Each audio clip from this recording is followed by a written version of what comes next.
தமிழசையான இந்த வார இலக்கியம், இந்த வார இலக்கியத்துல இலக்கிய அப்டேட்ஸ் இல்ல, சிறுகதைகள் இல்ல. ஒரு புதுமையா டாலஸ்ல இருக்கிற எழுதி அப்படிங்கிற ஒரு கவிதை குழுவின் நண்பர்கள் இங்க இருக்காங்க.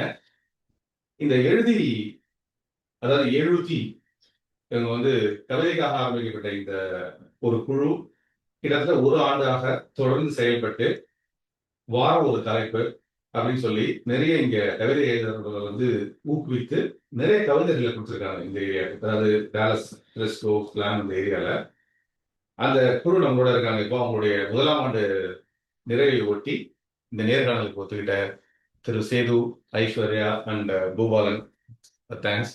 சொல்லுங்க, இந்த குழுவை துவக்கிய நீங்கள் மூவரும் உங்களை பற்றி ஒரு சின்ன அறிமுகம் கொடுங்க. உங்களை பத்தி நாங்கள் இன்னும் மேலும் நிறைய தெரிஞ்சுக்கிறோம், லோக்கல்ல இருக்கிறவங்க அந்த மாதிரி. நிச்சயம் முதல்ல உங்களுக்கு ரொம்ப நன்றி சிவா. அந்த தமிழ் ஓசை ஆன் ஏர் யூடியூப் சேனல் எங்களை எழுதிய அப்ரோச் பண்ணி இந்த மாதிரி இது பண்றதுக்கு எங்களுக்கு மிகப்பெரிய நன்றியை தெரிவிச்சுக்கிறோம். தமிழ் ஓசை அருமையான விஷயங்கள் பண்ணிட்டு இருக்காங்க. யாரெல்லாம் சிறுகதைகள் எழுதுகிறார்களோ, தமிழ் இலக்கிய உலகத்தில் வார வாரம் என்ன நிகழ்கிறது, என்ன மாதிரியான அப்டேட் நடக்குதுங்கிறத அற்புதமா 20-25 நிமிஷத்துக்குள்ள சம்மரைஸ் பண்ணி சொல்றது. So it will be a very good listen. அவங்க எல்லாருக்குமே ஐ வுட் ரெக்கமெண்ட் நீங்கள் தயவு செஞ்சு சப்ஸ்கிரைப் பண்ணலன்னா சப்ஸ்கிரைப் பண்ணிடுங்க. வார வாரம் அதை கேளுங்கள். பாஸ்டன் பாலாவும் சிவாவும் சேர்ந்து அருமையான இந்த இது முன்னெடுத்துட்டு இருக்காங்க. அதுக்கு பாராட்டுகள் சிவா. ஸோ எங்களோட எழுதியை பற்றி பேசுறதுக்கு முன்னாடி எங்களோட அறிமுகத்துக்கு பற்றி பேசுறதுக்குள்ள முதல்ல என் பேர் சேது. சின்ன வயசுலேருந்தே எனக்கு கொஞ்சம் தமிழ் ஆர்வம் அதிகம். 10ஆம் வகுப்புல எனக்கு ஒரு அருமையான தமிழ் ஆசிரியர் ஒருத்தர் இருந்தார், அந்தோணிராஜ் அப்படின்னு சொல்லிட்டு. அவர் தமிழ் மட்டும் சொல்லிக் கொடுக்காமல் தமிழர் வாழ்வியல், வந்துட்டு பொருளாதாரம், தமிழர் பொருளாதாரம், இந்த மாதிரியான எல்லா விஷயங்களும் அவர் அப்போவே சொல்லிக் கொடுத்ததுனாலே ஒன்றுவோம் அதிகமான ஈடுபாடு வந்துருச்சு எங்களுக்கு தமிழில். அதுக்கப்புறம் நிறைய படிக்க ஆரம்பித்தோம். அதை சார்ந்து படிக்க ஆரம்பித்தேன். கல்லூரிகள், அப்புறம் கல்லூரி முடிச்சு வேலைக்கு போனப்போ நிறையா புத்தகங்கள் அப்படி இப்படின்ற மாதிரிலாம் படிக்க ஆரம்பிச்சப்போ நிறைய படிக்க படிக்க அது என்ன ஆகுதுன்னா, அது நீர் ஊறுற மாதிரி தான் இல்லையா? அது ஊறுறப்போ கொஞ்சம் நமக்கு ஏதாவது எழுதணும்னு தோணும் இல்லையா? அப்போ கண்ணா பெண்ணான்னு எழுத ஆரம்பிச்சது தான். இந்த ஃபேஸ்புக்கில் ஏதாவது அங்கே இங்கே ரேண்டமாக எழுதுறது, அப்படி இப்படி இந்த மாதிரி தான் ரேண்டமாக எழுத ஆரம்பிச்சு தான் இன்னமும் அப்படி தான் ரேண்டமாக தான் எழுதிட்டு இருக்கேன், இப்படி தான் சொல்லணும். இது இப்படி தான் கவிதையில் ஓரளவுக்கு ஆர்வம் வந்துச்சு. இங்கே நான் எல்லாரும் போல ஐடியில் ஒர்க் பண்ணுறேன். அதுக்கப்புறம் தமிழ் பள்ளியில் 7 வருஷமா தன்னார்வலராக இருக்கேன். இப்போ இது 8வது வருஷத்துமா பண்ணிட்டு இருக்கேன். இதான் என்னை பத்தி. சொல்லுங்க ஐஸ்வர்யா, உங்களை பத்தி சொல்லுங்க. வணக்கம் சிவா, ரொம்ப நன்றி எங்களை உங்களோட சேனல்ல இன்வைட் பண்ணதுக்கு. ஸோ சேது நிறைய சொல்லிட்டாரு உங்களோட சேனல் பத்தி. ரொம்ப சந்தோஷம். ஆமா, நானே எதிர்பார்க்கல. எனக்கு எப்படி தமிழ் ஆர்வம் இல்ல இந்த கவிதை எழுதுறதுக்கு எப்படி ஆர்வம் வந்தது அப்படின்னா, சேது சொல்ற மாதிரி படிச்சு நிறைய புத்தகங்கள்லாம் படிச்சு அப்படியே என்னுடைய அறிவை வளர்த்துக்கிட்டு அந்த மாதிரிலாம் கிடையாது. அவர் வேற கேட்டகரி. நான் நீங்க தமிழ் பேசுற எல்லாருமே, தமிழ்நாட்டுல படிக்கிற எல்லாருமே ஏதோ ஒரு காலகட்டத்துல கவிஞர்களா இருந்திருப்பாங்க. அவங்க பள்ளி பருவத்துல ஒரு காதல் கவிதைகளோ இல்ல நீங்க ஏன்னா கவிதை நம்மளுடைய வாழ்வியல்லே கலந்தது. இப்போ அம்மா அப்பா எல்லாம் சும்மா திட்டும் போதே சில நேரம் ஒரு குட்டி பழமொழி சொல்லிட்டு போயிடுவாங்க. சோ அந்த மாதிரி நான் எழுத ஆரம்பிச்சதுதான். சோ அப்படி எனக்கு வந்த ஆர்வம் தான் கவிதை எழுதுறது. அண்ட் இங்க நான் என்ன பண்றேன்னா, சாஃப்ட்வேர் கம்பெனில ஒர்க் பண்றேன். அவ்வளவுதான், என்னை பத்தி சொல்றதுக்கு பெருசா ஒண்ணும் இல்ல. ரொம்ப சின்னதா முடிச்சிட்டீங்க உங்களை பத்தி. பட் நம்ம அடுத்தடுத்த செக்மெண்ட்ல அதை பத்தி பேசலாம்னு நினைக்கிறேன். சொல்லுங்க பூபாலன். வணக்கம் சிவா. எங்க எல்லாரையும் இங்க உங்களுடைய நிகழ்ச்சிக்கு கூப்பிட்டு ஒரு நேர்காணல் பண்றது ரொம்ப பெருமையான விஷயம். அதுக்கு மிகப்பெரிய நன்றி. என்னை பத்தி சொன்னா, என் பேர் பூபாலன். நான் இங்க எல்லாரையும் போல இங்க ஒரு ஐடி நிறுவனத்துல வேலை செஞ்சுட்டு இருக்கேன். பொதுவா தமிழ் ஆர்வம் மற்றும் கலை ஆர்வம் கொஞ்சம் நிறையவே இருக்கு. இங்க எங்களுடைய தாளம் பறை குழுவில் நானும் ஒரு உறுப்பினர். இங்க இருக்கிற நிறைய ஈவெண்ட்ல நாங்கள் பறை நடத்திட்டு இருக்கோம், பறை பெர்ஃபார்மன்ஸ். பிளஸ் ஓவியம், எழுதுறது, தமிழ், இசை, இந்த மாதிரி எல்லா துறைகளையும் தொட்டு கொஞ்சம் ஒரு ஒரு ஆர்வம் இருக்கிற ஒரு ஆளாக தான் நான் பார்க்குறேன். தமிழ்ல கவிதை எழுதுறது ஆர்வம் எப்படி வந்துச்சு அப்படிங்கிறது எப்படின்னா, அது எங்க ஊர்லேருந்தே எங்க ஊர்ல இருக்கிற எங்க அந்த அந்த ஊர் சைடில் இருக்க எல்லாருமே சும்மா வெட்டியா இருந்தா எதுவும் ஒண்ணு இல்லைன்னா பாட்டு பாடுறது, பாட்டு எழுதுறது அந்த மாதிரி தான் இருக்கும். என்னோட தாத்தா காலத்துல இருந்து அவங்க நாடகம் அரங்கேற்றுறது இதுதான் பொழுதுபோக்கே கலையா தான் இருந்துச்சு. பொழுதுபோக்கு ஏதோ பாட்டு பாடுறது, நாடகம் நடத்துறது அப்படி இருந்தது. அப்புறம் என்னுடைய என்னுடைய சக தோழர்கள் கூட பேசும்போது கவிதை தான் பேசிட்டு இருப்போம். அப்பதான் எனக்கு நிறைய அறிமுகம் வந்துச்சு. கவிதை வந்து எப்படி எழுதணும், அதாவது ரொம்ப கடினமா எழுதுறதுங்கிறது ஒரு நிலைமை இருக்கு, ரொம்ப எளிமையா எழுதுறது விட இருக்கும். அந்த வித்தியாசங்கள் என்ன, இதெல்லாம் வந்து இப்ப யோசிச்சு பார்க்க, இப்போ உங்களுக்கு பதில் சொல்லும்போது யோசிச்சு பார்த்தா தான் இருந்தது. ஒரு 8 வயதுல இருக்கும்போது நாங்க இதெல்லாம் சும்மா சர்வசாதாரணமா பேசிட்டு இருந்திருக்கோம். அது உள்ள ஆணித்தரமா என்ன சுத்திட்டு இருந்த எல்லாரும் இதை பத்தி பேசின ஒரு கூட்டமா தான் இருந்தது. அப்புறம் மிகப்பெரிய முக்கியமான ஒரு உந்துதல் எங்க அப்பாவோட எழுத்து தான். எங்க அப்பாவும் நிறைய எழுதுவாரு, நாடகம் இயற்றுவாரு. ஸோ அவரோட எழுத்து பார்த்து பார்த்து கொஞ்சம் பழகுனது. எனக்கு கிடைச்ச நல்ல தமிழ் ஆசிரியர்கள், நல்லா செய்து சொன்ன மாதிரி தமிழ் ஆசிரியர்கள் தான் அடித்தளம். அவங்க அமைஞ்சிட்டாலே முடிஞ்சிருச்சு, நமக்கு ஒரு ஆர்வம், ஒரு காதல் வந்துடும் தமிழ் மேல. அப்படிதான். அதையெல்லாம் தாண்டி கடைசியா ரொம்ப தாக்கம் ஏற்படுத்துனது என்னது, தமிழ் திரைப்பட பாடல்கள். ஒரு திடீர்னு ஒரு பாடல் நமக்கு திடீர்னு ஒரு காதல் பாடல் வரிகள் கேட்க தோணும். அப்போ உட்காந்து கேட்க ஆரம்பிக்கும் போது தான் அதோட வார்த்தை, அதோட மகத்துவம் நமக்கு புரியுது. இது வரைக்கும் வெறும் இசையை கேட்டுட்டு இருக்கும்போது அதில் இருக்கிற வரிகள் தெரியும். அதுக்கப்புறம் நம்மளும் எழுத ஆரம்பிக்கணும், எழுதின ஒரு ஆர்வம் தான் இன்னைக்கு வரைக்கும் இங்க இங்க வந்திருக்குன்னு நினைக்கிறேன். ஒரு சிறப்பான தொடக்கத்தை கொடுத்துருக்கீங்க. 3 பேருமே உங்களுடைய ஆர்வத்தை சொல்லிட்டீங்க. கவிதை எழுதுவதற்கான இந்த குழு ஆரம்பிச்சிட்டீங்க. கிட்டத்தட்ட ஒரு ஆண்டு நிறைவு பண்ணிட்டீங்க. இந்த ஒரு ஆண்டுல உங்களுடைய பயணம் எப்படி இருந்தது? இந்த குழுவை ஏற்படுத்துவதற்கான நோக்கம் அது நிறைவேறிருக்குன்னு நினைக்கிறீங்களா? கண்டிப்பா நிறைவேறி இருக்கு. ஆக்சுவலி எதிர்பார்த்ததை விட நிறையவே நிறைவேறி இருக்குன்னு சொல்லலாம். ஏன்னா நாங்க 3 பேரும் வந்து முதல்ல எங்கள நண்பர்களா இணைத்ததே வந்து இந்த கவி எழுதுறதும், ஒரு சிறுகதை பத்தி நாங்க பேச ஆரம்பிச்சு, திரைப்பட பாடல்கள் பத்தி பேச ஆரம்பிச்சு, அப்படிதான் நாங்க 3 பேருமே வந்து நண்பர்களானோம். அதுக்கப்புறம் ஒரு வாட்ஸ்அப் குரூப் எங்க 3 பேருக்கு மட்டும் இருந்தது. அதுல வந்து நாங்க வந்து ஏதாவது ஒண்ணு எழுதிட்டே இருப்போம் அப்பப்போ. ஏதாவது ஒரு நாங்க எங்களுக்குள்ளேயே ஒரு டாபிக் சொல்லி, எங்களுக்குள்ளேயே நெறைய எழுதும்போது, நம்ம பல வருஷமா எழுதணும்னு மனசுல இருந்திருக்கும். ஆனா எழுதுறதுக்கான வாய்ப்பு இருந்திருக்காது. யோசிச்சிருக்க மாட்டோம். பிகாஸ் லைஃப் வந்து நம்மள அப்படியே ஒரு பிஸியா வச்சுட்டு இருந்திருக்கோம் இல்லையா? சோ இந்த மாதிரி அது அந்த ஒரு ஆர்வத்த, ஒரு ஸ்பார்க், லைக் இவர் ஒரு டாபிக் சொன்னோனே அத நம்ம எழுதுறது, உடனே இன்னொருத்தர் எழுதுறது, அப்புறம் அதுக்கு பதில் சொல்றது, அத பத்தி டிஸ்கஸ் பண்றது. அது ரொம்ப நல்லா இருந்தது அந்த டிஸ்கஷன். அது அது மூலமா நாங்க நெறைய எழுதினோம். அந்த ஒரு 1 வருஷம், 2 வருஷத்துல.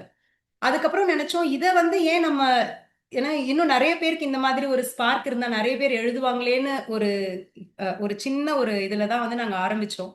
பட் ஆரம்பிச்சு அந்த நோக்கம் நீங்க நிறைவேறிச்சான்னு கேட்டீங்கன்னா, அ நெறைய பேர் இதுவரைக்கும் சுத்தமா எழுதணும்னு நினைக்காதவங்க கூட வந்து அந்த டாபிக்லாம் பார்த்து அவங்களுடைய உணர்வுகள வந்து வார்த்தைகள்ல வெளிப்படுத்துறாங்க. ஸோ நெறைய பேர் வந்து அத எங்கள்ட்ட சொன்னாங்க. நான் வந்து எழுதுனதே கிடையாது. எனக்கு எழுத தெரியுங்கிறதே வந்து இப்போ நீங்க குடுக்குற டாபிக்ஸ்க்கு எழுதும்போது தான் எனக்கே தெரியுது அப்படின்னு. அதனால ரொம்ப சந்தோஷமா இருந்தது.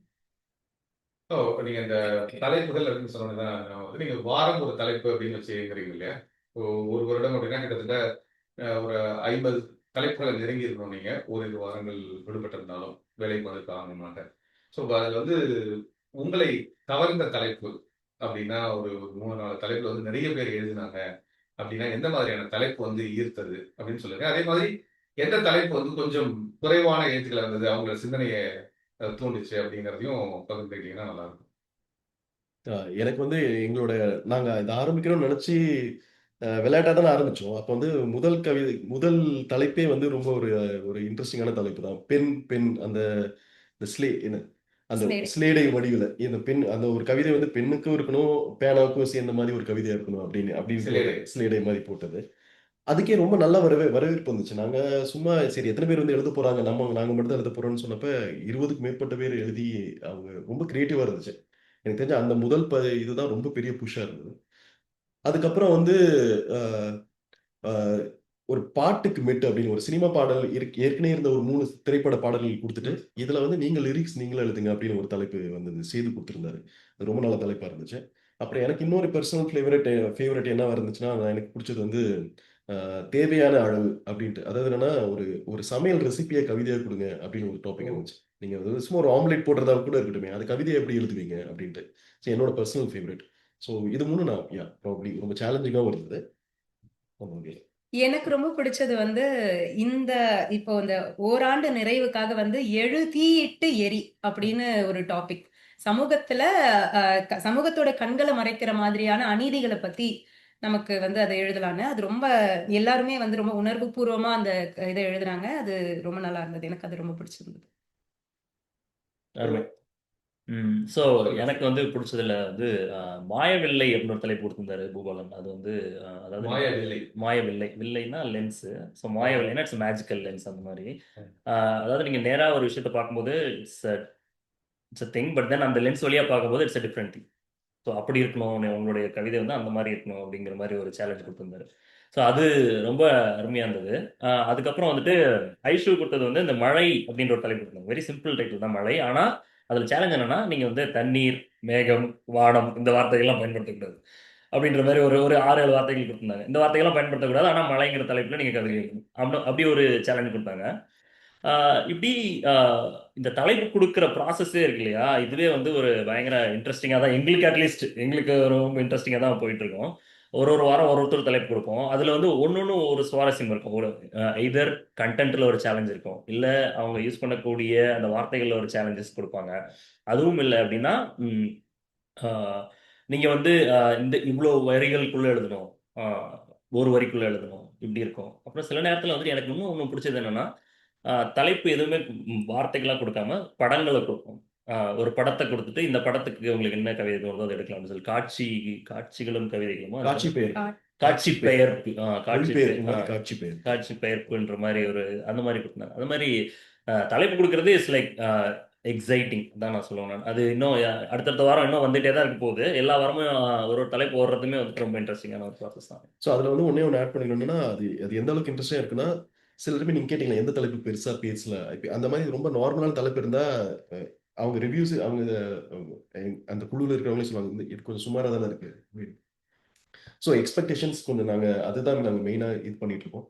தலைப்பு வந்து நாங்கள் இதுக்கு மட்டும் கொடுக்கறதில்ல. இப்போ நாங்கள் நடத்துகிற கவியரங்கம் வந்ததுக்கும் நாங்கள் ஒரு ஒரு 20-30 தலைப்பு பண்ணுவோம். ஸோ தலைப்பு எடுக்கிறது வந்து ஒரு ஒரு ஹேபிட்டாகவே நாங்கள் பண்ணிட்டு இருக்கோம். அப்ப உங்க குழுல வந்து கவிதை எழுதுவது எளிது, தலைப்பை கண்டுபிடிச்சு எழுதுறது தான் கடினம் நினைக்கிறேன். அந்த தலைப்பு அதுக்கு ஒண்ணே ஒன்று மட்டும் ஆட் பண்றேன். என்னன்னா நாங்க 3 பேருமே வந்து ஒருத்தரும் ஒரு மாதிரியான திறமை கொண்டவர்கள்னு சொல்லலாம். அதுல வந்து என்னன்னா இவரோட தலைப்பு இப்ப சேது கொடுக்கிற தலைப்புகள் எல்லாமே பாத்தீங்கன்னா ஒரு ஒரு ஆழ்ந்த ஒரு மொழி வளம் இருக்கிற மாதிரியான ஒரு தலைப்பு கொடுப்பார். இவர் கொடுக்கறது வந்து ரொம்ப கிரியேட்டிவா இருக்கும், ரொம்ப புதுமையா கொடுப்பார். நான் வந்து ரொம்ப சாதாரணமா மழை பத்தி எழுதுங்க, நிலா பத்தி எழுதுங்க அப்படி கொடுப்போம். அதனால வந்து அங்க எழுதுறவங்க எல்லாருக்குமே வந்து எல்லா வெரைட்டியும் எழுத முடியும். அண்ட் எல்லா மாதிரியான கவிஞர்களும் எழுதுறதுக்கு ஆர்வமா இருப்பாங்க. இப்போ நல்ல சிறப்பா சொன்னீங்க. இதை பத்தி ஏதாவது எல்லா விதமான தலைப்புகளும் தேவை, எல்லா விதமான கவிதைகளும் தேவை. கவிதைகள் ஆரம்ப கட்ட கவிஞர்கள் இருப்பாங்க, நல்ல முதிர்ச்சி பெற்ற கவிஞர்கள் இருப்பாங்க. உங்க குழுவுல நீங்க ஆரம்பிச்ச போது நீங்க 3 பேர் இருந்ததா சொன்னீங்க. ஓகே, அதுக்கப்புறம் ஆரம்பிச்சிருக்கீங்க. இப்ப எத்தனை பேர் இருக்காங்க? எவ்வளவு பேர் இதுல தன்னார்வலர்களா சேர்ந்து கவிதை படைப்புகள் கொடுத்துட்டு இருக்காங்க? அதுல உங்களை கவர்ந்த கவிஞர்கள், ஏன்னா நான் பழகிருப்பீங்க, இந்த அவங்கள வந்து இப்போ இவங்களால எழுத முடியுமான்னு அவங்களுக்கே தெரியாத சில பேர் சொன்னாங்கன்னு சொன்னீங்க இல்லையா, அந்த மாதிரி உங்களையும் சில பேர் ஆச்சரியப்படுத்திருப்பாங்கல்ல.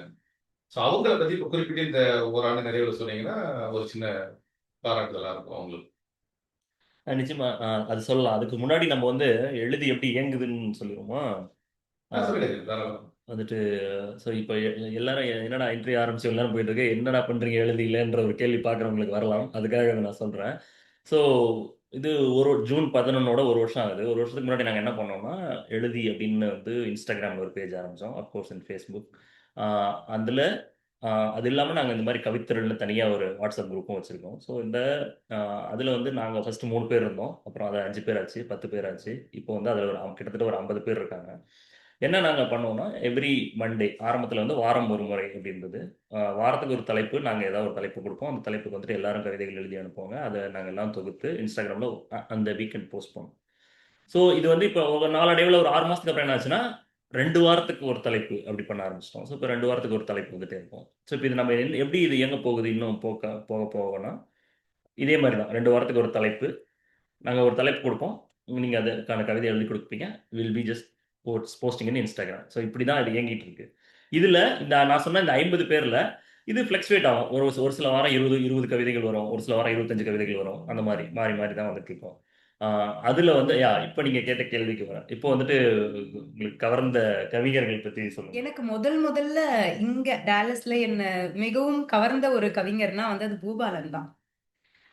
அவர் வந்து முதல்ல வந்து ஃபெட்னாக்காக ஒரு கவிதை எழுதியிருந்தாரு. அது எனக்கு ரொம்ப பிடிச்சது. அது வந்து என்னன்னா, போதி மரத்தின் இலை வடிக்கும் மழை துளி போல் அஹ், விரல் வேர்விட்ட எழுதுகோல் வழி நீளமாய் வழிகிறது இப்பிரபஞ்சம்.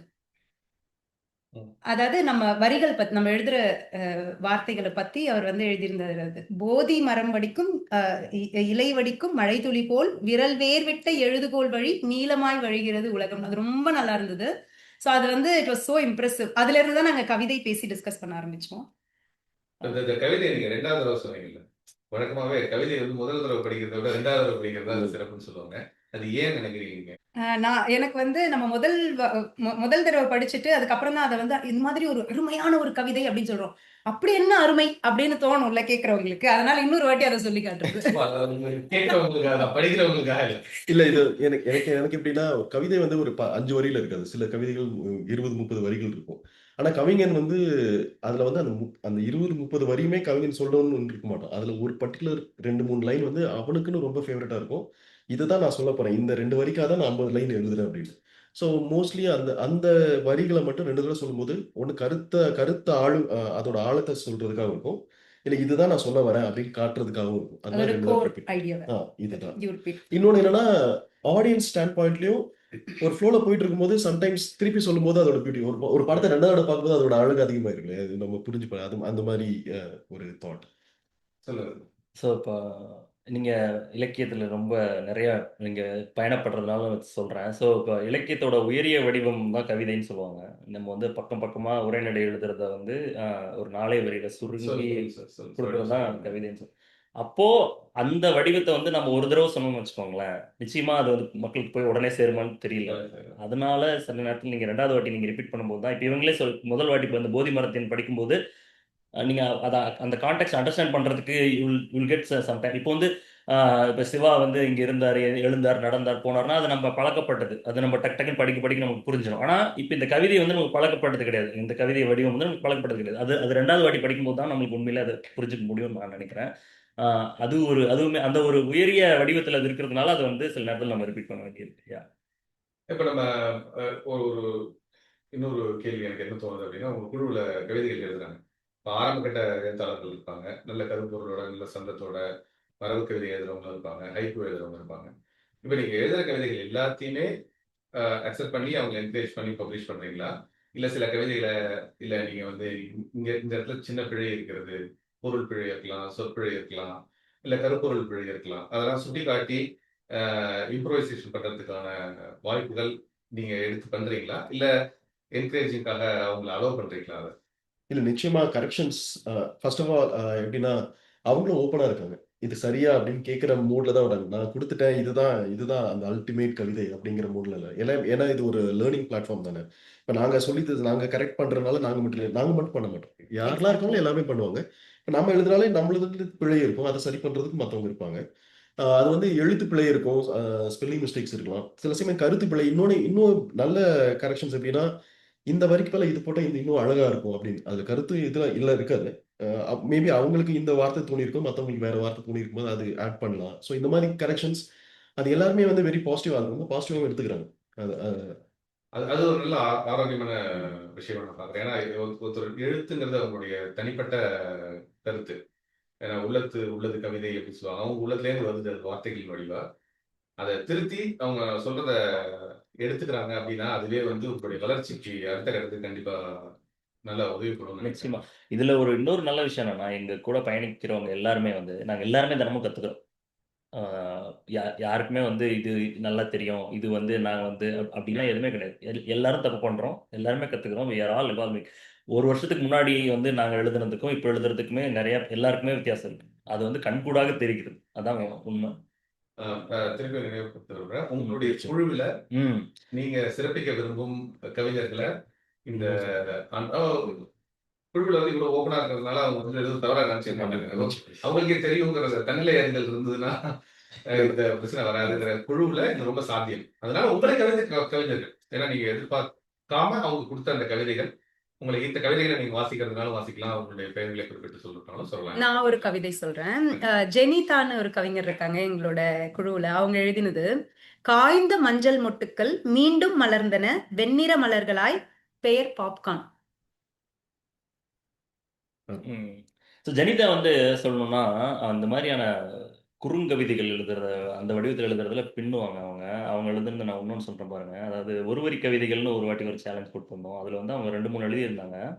ஆஹ் போதை அப்படிங்கிறது தான் தலைப்பு. அதுக்கு அவங்க எழுதுறாங்க, மணிப்பார்க்க எடுத்து மணிக்கணக்கில் ஸ்வைப் செய்வது அப்படின்னு எழுதுறாங்க. அடுத்தது வாழ்வு அப்படின்னு தான் தலைப்பு. அதுக்கு அவங்க எழுதுறாங்க, 10க்கு 5 தரலாங்க அப்படின்னு. இவ்வளவுதான் அர்த்தம். அந்த மாதிரி வந்துட்டு ஒரு ஒரு இந்த மாதிரி ஒரு இந்த சின்ன வடிவம் இருக்குல்ல, அதுல வந்துட்டு அவங்க ரொம்ப டாப் கிளாஸ் எழுதுவாங்க அப்படின்னு சொல்லலாம். அதே மாதிரி ஒரு ஒரு கவிஞர்களுக்கும் ஒரு ஒரு மாதிரியான திறமை இருக்கு. ஓகேங்களா? இதுல வந்து இவங்க தான் அவங்க தான் அப்படின்னு சொல்றதுல எந்த இல்ல, உங்களை கவர்ந்த ஆ, கவிதை தான் நீங்க அதான். சொல்றீங்க. அதாவது இப்ப கவிதைகள்ல வந்து தரம் பிரிக்கல, கரெக்ட் கரெக்ட். தரப்பட்டியல் தரம் இல்ல. ம் இப்ப நீங்க குழு அமைச்சர் உங்களை கவிதை ஒரு பெயர் சொன்னீங்க, ரைட். அதே மாதிரி இன்னும் சில பெயர்கள் நீங்க சொல்லி அவங்கள அவங்களுடைய கவிதைகள் ஈர்க்கப்பட்டீங்க அப்படின்னு சொல்லலாம்னு தான் சொல்றேன். இப்ப எனக்கு வந்து ஒருத்தங்களுக்கு இப்ப ரொம்ப ஸ்பெசிஃபிக்கா குறிப்பிடணும்னா ஜெயான்னு ஒருத்தங்க இருக்காங்க. அவங்க தான் அவங்க சொன்னது வந்து ஜெனிதா. ஜெனிதா, இவங்க ஜெயா, இவங்க தான் எங்க குழுலயே ரொம்ப யங்கஸ்ட். அவங்க அஹ், ரொம்ப சின்னவங்க, எதிர்பார்த்ததே இல்லை. அவங்க எங்களோட பறை டீம்ல இருந்தாங்க. அவங்க ஆர்வத்தில் எழுதணும், கவிதை எழுதணும்னு சும்மா இது நல்லா இருக்கா அப்படின்னு காட்டி இதுக்கு வர ஆரம்பிச்சாங்க. ஆனா அவங்கள ஏன் நான் ரொம்ப ஸ்பெசிஃபிக்கா சொல்றேன் அப்படின்னா, அவங்க அந்த சின்ன வயசுல அவங்க பார்க்குற பார்வை வந்து ரொம்ப மெச்சூரா இருக்கு. அவங்க சொல்ற கன்டென்ட் வந்து ரொம்ப ஸ்ட்ராங்கா இருக்கு. அவங்க ஸ்டைலே வந்து ரொம்ப ரொம்ப ஒரிஜினல் இருக்கு. அதாவது எப்படின்னா, நான் வந்து ஒபினியேட்டடா. நான் வந்து இவங்கள மாதிரி எழுதணும் அந்த மாதிரி இல்ல. இதுதான் எனக்கு வரும். நான் இத ரொம்ப அன்அப்பாலஜெட்டிக்கா இந்த கவிதை நான் குடுக்குறேன் அப்படின்ட்டு. அவங்க லைன்ஸ் ஏதாச்சும் சொல்லணும்னா எனக்கு இப்ப ரீசென்ட்டா ஒண்ணு எழுதியிருந்தாங்க. எனக்கு அதுல ரொம்ப புடிச்சிருந்தது. என்னன்னா, இந்த மொபைல் ஃபோன் அதுல வந்து ஒரு ஃபேக்கான ஒரு ஒரு பச்சாதாபம் பார்க்குறோம். Facebookல, Instagramல யாரோ ஒருத்தருக்கு அடிபட்டா ஐயோ பாவம் சொல்றோம் இல்லையா? அத பத்தி எழுதியிருந்தப்ப, ஆ ஆக்சுவலா நெறைய இருந்துச்சு. அதுல வந்து இங்க பயமுறுத்துவது மனிதத்தன்மை இறந்து விட்டது என்பதல்ல. அது இன்னும் உயிரோடு தான் இருக்கிறது. ஆனால் இப்போது திரையில் அழகாக தெரியும் துயரங்களுக்காக மட்டும். அப்படின்னு எழுதியிருந்தாங்க. ரொம்ப சிம்பிள் தான். இது வந்து ரொம்ப ஜிகினா ஒர்க்லாம் போட்டு எதுக்கு முனையெல்லாம் ட்ரை பண்ணல. நார்மலா பட் த கன்டென்ட் மேட்டர்ஸ். அது ரொம்ப நல்லா எழுதியிருந்தாங்க. இன்னும் சில பேர் ரொம்ப ஸ்பெசிஃபிக்கா மென்ஷன் பண்ணணும்னா, சில பேர் கவிதை எழுதினதே இல்லன்னு சொல்லிட்டு, நான் இல்லன்னா ரொம்ப வருஷம் முன்னாடி எழுதினேன். இப்ப நான் எழுதியிருக்கேன். இப்ப தான் எழுதுறேன் அப்படின்னு சொன்ன சில பேர்ல வந்து எனக்கு ரொம்ப பிடிச்ச அவங்க எழுதினது வந்து உமா அவங்க ஒருத்தங்க இருக்காங்க. எங்க பள்ளியில தான் இருக்காங்க. அவங்களோட கவிதை ரொம்ப நல்லா ரொம்ப எளிமையா இருக்கும். அந்த லைட் ஹார்ட்டடா இருக்கும். அந்த மாதிரி கவிதைகள் எழுதுறது ரொம்ப கஷ்டம் ஆக்சுவலா. ரொம்ப கஷ்டப்பட்டு எழுதிடலாம் ரைட். அவங்களும் எனக்கு ரொம்ப பிடிக்கும். அந்த இது. அதான் நான் சொன்ன மாதிரி ஒருத்தங்களுக்கு ஒரு திறமை சொன்னோம் இல்லையா? இப்போ வந்துட்டு நாங்க சொன்ன மாதிரி திங்கட்கிழமை காலையில தலைப்பு வந்து அடுத்த நிமிஷமே ஒருத்தர் கவிதை எழுதுவாரு, விஜயன் சொல்லிட்டு. எல்லாருக்குமே தெரியும், பேர் என்ன சொல்லியிருக்காரு இல்ல, அந்த மாதிரி வந்து ஒரு கவிதை தான். அதான் ஒரு நிமிஷத்துல. ஓகேங்களா? அது ஆசு கவின்னு சொல்லுவோம் இல்லையா? அந்த மாதிரி ஒரு ஆசு கவி. நீங்க எந்த தலைப்பு கொடுத்தீங்கன்னாலும் எழுதுவாரு. நீங்க தலைப்பே கொடுக்கலனாலும் எங்கே இந்த வார தலைப்புன்ற தலைப்புல எழுத ஆரம்பிச்சிருக்காங்க. ஓகேங்களா? அந்த மாதிரியான அப்புறம் வந்துட்டு சில பேர் வந்துட்டு நான் சொன்ன மாதிரி அந்த இம்ப்ரோவைசேஷன் இருக்கு இல்லையா? ஸோ அவங்களுடைய அந்த இம்ப்ரோவைசேஷன் வந்துட்டு வாரம் வாரம் அந்த கண் கூட தெரியுது. அவங்களுடைய வளர்ச்சி, அவங்களுடைய டெப்த் தெரியுது நமக்கு. அந்த மாதிரி அந்த விஷயத்துல சில பேர் வந்துட்டு ரொம்ப இம்ப்ரெஸ் பண்றவங்க பண்ணவங்களும் இருக்காங்க. ஸோ நிறைய பேர் ஒருத்தவங்களுக்கும் ஒரு திறமை இருக்கு. அவர் விஜயன் சொன்னதுனால விஜயன் எழுதினது ஒண்ணு சொல்லணும். ஒரு போன வாரம் ஒண்ணு எழுதியிருந்தாரு, நுகர்தல் அறிதல் அப்படிங்கறதுல திருக்குறள் மாதிரி 10 குறள் வடிவத்துல எழுதியிருந்தாரு. அதுல முதல் குறள் வந்து, உழவர்தம் செந்நீர் உயிர்மெய் தரும் பயிர் வீணாய் நெகிழி வயிற்று அப்படின்னு சொல்லி. அது வந்து ரொம்ப நல்லா இருந்தது. உழவரோட அவ்வளவு உழைப்பும் வந்து வீணா நெகிழி வயிற்றுல பிளாஸ்டிக் பேப்பர்ல போயிடுதே அப்படின்னு உணவு வீணாவதை பத்தி. அது அந்த மாதிரி வந்து ரொம்ப அசத்துவாரு விஜயன். நிமிஷத்துக்கு நிமிஷம் கவிதை எழுதுற வந்து கவிஞர் அவரு. நம்ம நிறைய ஃபைல்ஸ் ஆசு கவியை பத்தி சொல்லிட்டீங்க. ஆசுவாசமான கவி யாராவது இருக்காங்க? தலைப்பை கொடுத்து ஒரு வாரம் கடைசி நேரத்துல தான் நான் அது கவிதை நாங்க தான் நினைக்கிறேன் அது. இங்கே ஒருத்தங்க இருக்காங்க. இந்த வாரத்துக்கு இன்னும் படைப்பு தராம இருக்காங்க. இவங்களுக்கு வந்து நம்ம அந்த ஆசுவாசமான நிதானமா பொறுமையா தலைப்பு கொடுத்துருவாங்க. ஆனா நான் கடைசியில் ஓ, சனிக்கிழமை ஞாயிற்றுக்கிழமை ஆயிடுச்சா அப்படின்றது. இல்ல, அது எல்லாருமே நாங்க மட்டும் தான் மோஸ்ட்லி கடைசி எழுதுறோம் அப்படின்னு சொல்லலாம். அந்த மாதிரி ஆனா அந்த பாயிண்ட்ல ஒண்ணு சொல்லணும். என்னன்னா, இந்த தலைப்பு கொடுக்கறதுனால என்னன்னா ஒரு ரெஸ்பான்சிபிலிட்டி எங்களுக்கு வருது. அதனால நாங்க ஸ்கிப் பண்ண முடியாது. அதனால இப்ப 37 கவிதை தலைப்புனா 37 கவிதைகள் நாங்க எழுதியிருக்கோம். அது வந்து ஒரு ஹாபிட்டா இருக்கு. அதுவே ஒரு நல்ல எக்ஸசைஸ் எங்களுக்கு.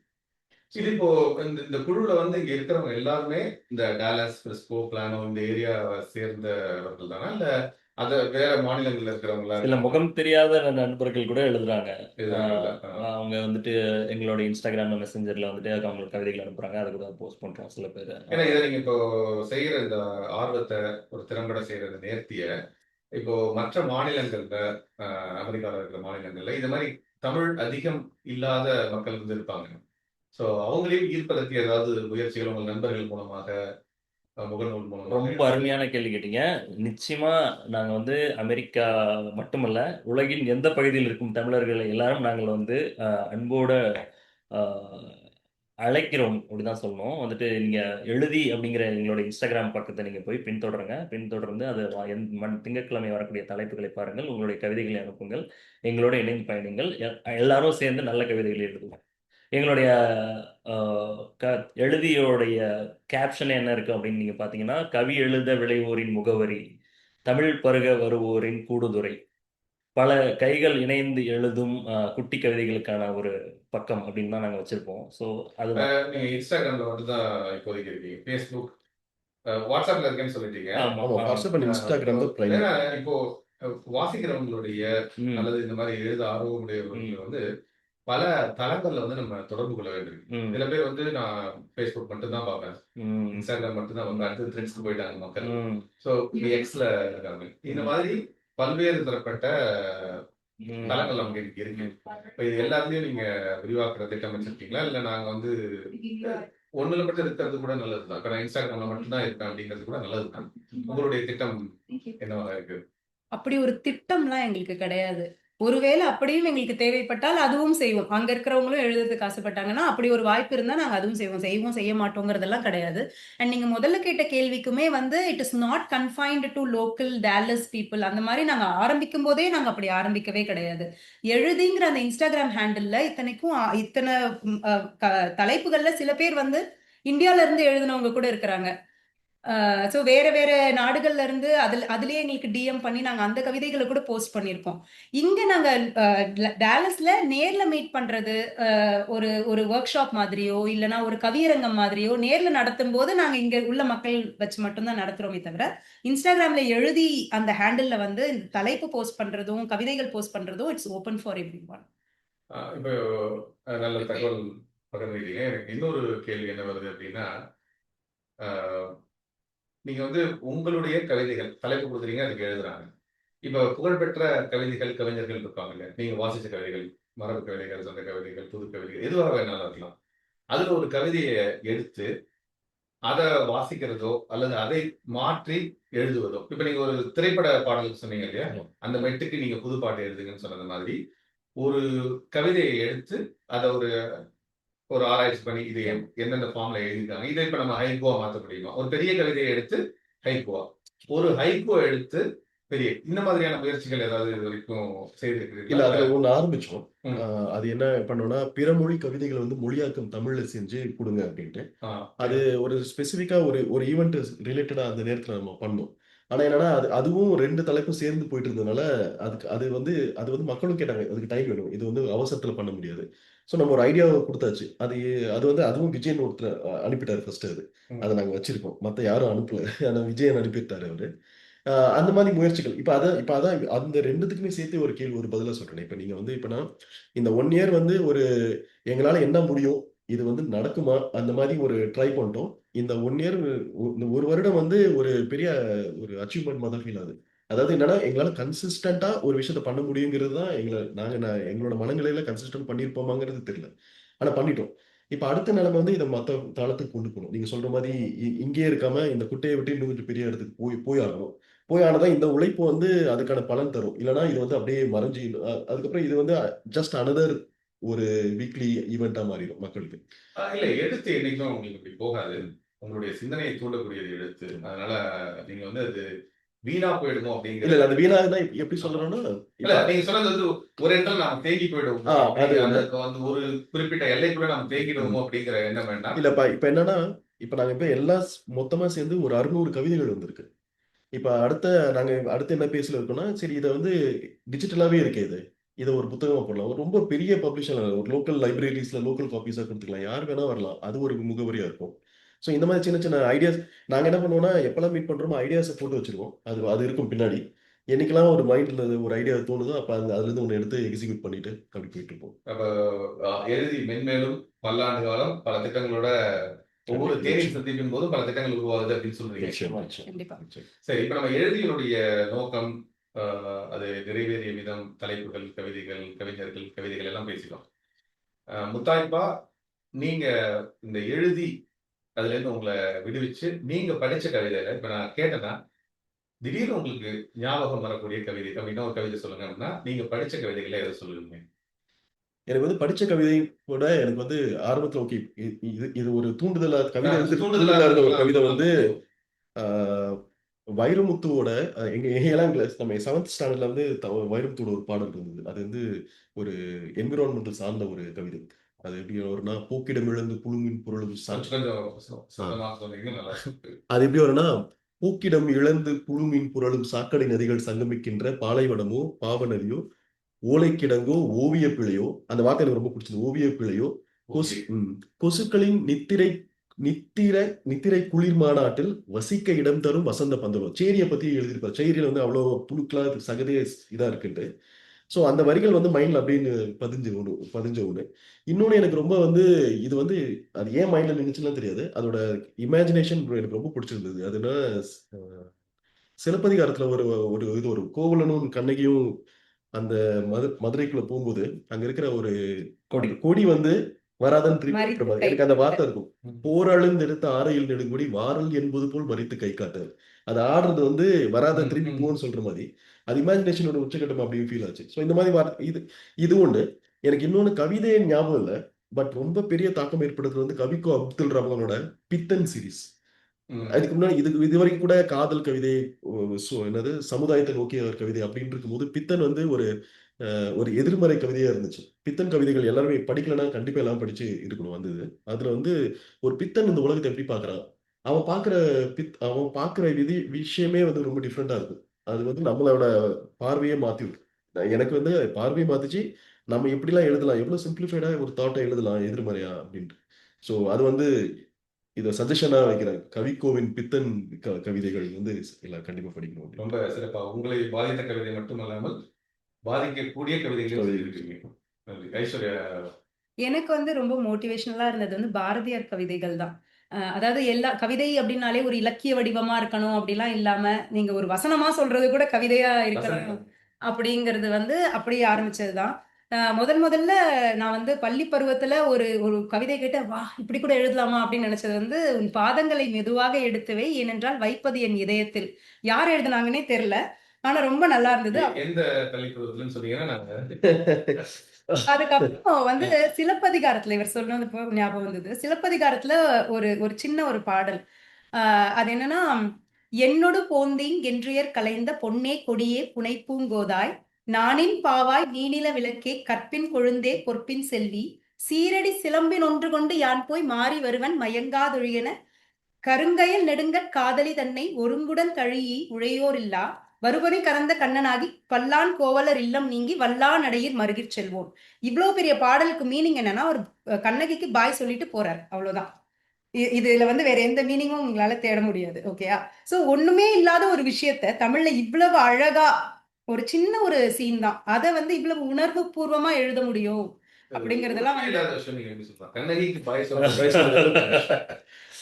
உங்களுக்கு பாய் சொல்ல ஒண்ணுமே இல்லாத விஷயம் அது சிம்பிள் விஷயம். But you know how you express it right. அந்த அவ்வளவு இமோஷன்ஸ் அது வந்து அது தமிழோட அழகு. So இதெல்லாம் தான் வந்து என்ன இம்ப்ரெஸ் பண்ணும். அருமை அருமை. நல்லா இருந்தது. உங்களுடைய தமிழ் நல்லா இருந்தது. நன்றி. ஆமா, ரொம்ப சொல்லுங்க. ஆச்சரியமா ரொம்ப நல்லா இருந்துச்சு. இல்ல, திடீர்னு வந்துட்டு அங்கிருந்து ஒரு எடுத்துக்கோங்க. புது கவிஞர் நீங்க பிறந்தீங்க. ஆமா, சிலப்பதி இல்ல ஐஸ்வர்யா எவ்வளவு சிலப்பதிகாரம் தெரியும்ன்றதே வந்துட்டு இன்னைக்குதான் நான் சொன்னேன்ல, நான் இதுவே படிக்கலன்னு கஷ்டமா இருக்கு. அந்த மாதிரி. இப்ப நம்ம பிஜிஎம் போடுறோம். சரி. எனக்கு வந்து புரட்சி கவிஞர் பாரதிதாசன். பாரதிதாசன் வந்து என்னைக்குமே மிகப்பெரிய ஆளுமை. வந்துட்டு அவரோட படிச்சு நான் வந்து பயங்கரமா வியந்திருக்கேன். வந்துட்டு எப்படிடா ஒரு மனுஷனால இவ்வளவு தூரம் காதல், இயற்கை, பெண்ணியம், அந்த பக்கம் புரட்சி, எவ்வளவு விஷயத்தை எப்படிடா ஒரு மனுஷனால எழுத முடியும்ன்ற மாதிரி பயங்கரமா வியந்திருக்கேன். அந்த மாதிரியான ஒரு கவிஞர். அஃப்கோர்ஸ் அதுக்கப்புறம் கண்ணதாசன், வைரமுத்து, மிகப்பெரிய தாக்கம் வைரமுத்து. ஏன்னா வளர்ற நேரத்தில் வந்துட்டு அவரோட பாடல்கள் நிறைய கேட்டு வந்ததுனால வைரமுத்து மிகப்பெரிய தாக்கம். அதுக்கப்புறம் நாமத்துக்குமார், அந்த மாதிரி இப்போ இருக்கிற நிறையா. இதுல வந்து முக்கியமான தமிழ் ஆளுமை நான் இன்னைக்கு குறிப்பிட்டே ஆக வேண்டியது வந்துட்டு மகுடேஸ்வரன். இப்போ மகுடேஸ்வரன் வந்து எனக்கு ஒரு மிகப்பெரிய தாக்கம். அவர் அதாவது மறைமலை அடிகளுக்கு அடுத்தது நான் வந்து இன்னைக்கு சமகால தமிழ் உலகத்துல ஆமா. நான் பார்க்கறது வந்துட்டு, அதாவது எந்த ஒரு பிறமொழி சொற்களும் கலக்காமல் எழுதக்கூடிய வல்லமை பெற்றவர்னா நிச்சயமா அது மகுடேஸ்வரன் தான். ஸோ அவரு ரொம்ப பிடிக்கும் எனக்கு. மகுடேஸ்வரன் அவர்கள் வந்து புது புது வார்த்தைகளை உருவாக்கி தருவதும் ம்ஹும். அதற்காக போரிடுவதும் போரிடுவதும் ஆமா, ஆமா. ஏன்னா எழுத்தாளர்களே வந்து இவ்வளவு நீங்க வந்து தமிழ் படுத்த வேண்டாம் அப்படின்னு சொன்னதுக்கு அப்புறமும் இல்ல சமரசமே கிடையாது. சமரசமே கிடையாது. நீங்க வேணா குலோப் ஜாமுன் சொல்லுங்க. ஆமா. மகுடேஸ்வரன் அவர்கள் வந்து சொன்னதுனால ஒரு சின்ன பதிவு நானும் பகிர்ந்துக்கிறேன். ஒரு 6-7 வருடங்களுக்கு முன்னாடி நினைக்கிறேன். அவரை வந்து நானும் அவருடைய கவிதைகள் மூலம் பக்கத்தினால ஈர்க்கப்பட்டு அவரை ஒரு உரையாடலுக்காக கேட்டிருந்தேன். உடனே வந்துட்டு ஒரு காணொலி வடிவம் தமிழோசை சேனல்ல இப்பதான் நான் வந்து ஒரு அது அன்எடிட்டட், அதாவது எந்த எடிட்டிங்கும் இல்லாம நாங்க 2 பேரும் பேசுறது ஆரம்பத்துல இருந்து. எப்படி ஆரம்பிச்சோம்னா, தொலைபேசி இலக்கத்தை வெரிஃபை பண்ணிக்கிறதுக்காக நம்ம 986 687 சொன்ன உடனே எனக்கு டக்குனு யார் இது? நம்ம வழக்கமா இப்ப இந்த 2 இலக்கத்துல அது ரொம்ப நாள் வந்து நிறைய எடிட் பண்ணிட்டேன். அதுக்கப்புறம் இப்ப அவருடைய பிறந்த நாளுக்காக அதுதாங்க ரொம்ப நல்லா தானே இருக்கு இந்த கான்வர்சேஷன், அப்படியே போட்டுடலாம் அப்படின்னு சொல்லிட்டு தமிழோசை ஆனார்ல கவிஞர் மகுடேஸ்வரன் அதுல வந்து நிறைய கேள்விகளுக்கு ஏன்னா கவிதை அப்படின்னு படிச்ச உடனே ஒரு தாக்கத்தை உண்டாகணும் அப்படின்னு நினைக்கிறவன் நான். எனக்கு அந்த மாதிரியான ஒரு சமயம் சரி எழுதுறது எல்லாமே கவிதையா அப்படிங்கிற ஒரு கேள்வி. இது எல்லாத்துக்குமே அவர் வந்து ரொம்ப எளிமையா ஒரு நீண்ட நெடிய விளக்கம் அவரே நான் எழுதும் போதே அப்படிதான் எழுதினேன் அப்படின்னு சொல்லி நல்ல விளக்கம் கொடுத்தாரு. நேரம் இருப்பவர்கள் அந்த காணொலியை பார்க்கும் அல்லது கேட்கவும் முடியும். அது வெறும் காணொலி கூட கிடையாது, வெறும் ஒளிவடிவம் தான். மிக அழகா அவருடைய பயணம், கவிதை பயணத்தை பத்தி அவர் வந்து சில கவிஞர்களை குறிப்பிட்டு இந்த கவிஞர்களை படிங்க அப்படின்னாரு. அதுக்கப்புறம் நான் போய் அவங்க படிச்சேன். பாரதிக்கு முன்னால் வள்ளலார் ஒரு மிகப்பெரிய கவிஞர். வள்ளலாருடைய பாடல், வள்ளலாருடைய காலகட்டத்தில் இருந்த சில பேர் அவங்க எழுந்தது எல்லாமே இன்னைக்கு இணையத்துல கிடைக்குது. அது ஒரு சுவையான எழுதி பற்றி ஒரு எல்லாம் பேசி எதிர்கால திட்டம் நோக்கம் எல்லாம் பேசிட்டோம். வேறு ஏதாவது செய்தி நீங்க எழுதி சார்பாக உங்களுடைய முதலாம் ஆண்டு கொண்டாடம் எப்படி இருக்க போகுதுங்கிற ஒரு முன்னோட்டத்தை கொடுத்துட்டீங்கன்னா நம்ம இந்த நேர்காணலை இதான் நிறைவு செஞ்சுக்கலாம் அப்படின்னு நினைக்கிறேன். என்ன திட்டமிட்டு இருக்கிறோம்னா ஒரு கவியரங்கம் தான். நாங்கள் இது வரைக்கும் இதுக்கு முன்னாடி 2 கவியரங்கள் பண்ணியிருக்கோம். 2மே வந்துட்டு ரொம்ப மனதுக்கு நெருக்கமான கவியரங்கம் தான். ஒன்று வந்து தமிழ் சங்கத்துக்காக பண்ணோம், இன்னொன்று வந்து அகத்தியர் கலைமன்றம். அகத்தியர் கலைமன்றமும் இங்க நம்ம மெக்கினி சார்ந்து இருக்கிற டேலஸ் போர்ட் ஒருத்தர் வாசிக்கும் இலக்கியத்துக்காக பங்களிப்பு கொடுக்குறாங்க. இல்ல இப்ப அதுல சொன்னதுல ஒரு முக்கியமான ஒரு சைடு நோட் சொன்னோம்னா, எந்த சங்கமும் சாராம, அதாவது இது அந்த ஒரு கேள்வி ஆரம்பத்துல வந்துச்சு. நீங்க எந்த அப்படி அப்படி இதை சார்ந்தவங்க எழுதிய வரும். சோ அதுல வந்து இங்க வந்து சொல்லிக்க வேண்டியது என்னன்னா, இது வந்து எழுதி எல்லாருக்கும் அதான் மாநிலம் கடந்தும் ஒரு இருக்கு அப்படின்றதுனால சங்கங்கள் கடந்தும் இருக்கு. எல்லாத்துக்குமா எல்லாரையும் ஒன்னா இணைக்கிறது சங்கத்தை தாண்டி ஒரு மொழி கவிதை மூலமா இணைக்கலாம் அப்படிங்கறதுதான் ஒரு இந்த விஷயம் எங்களுக்கு.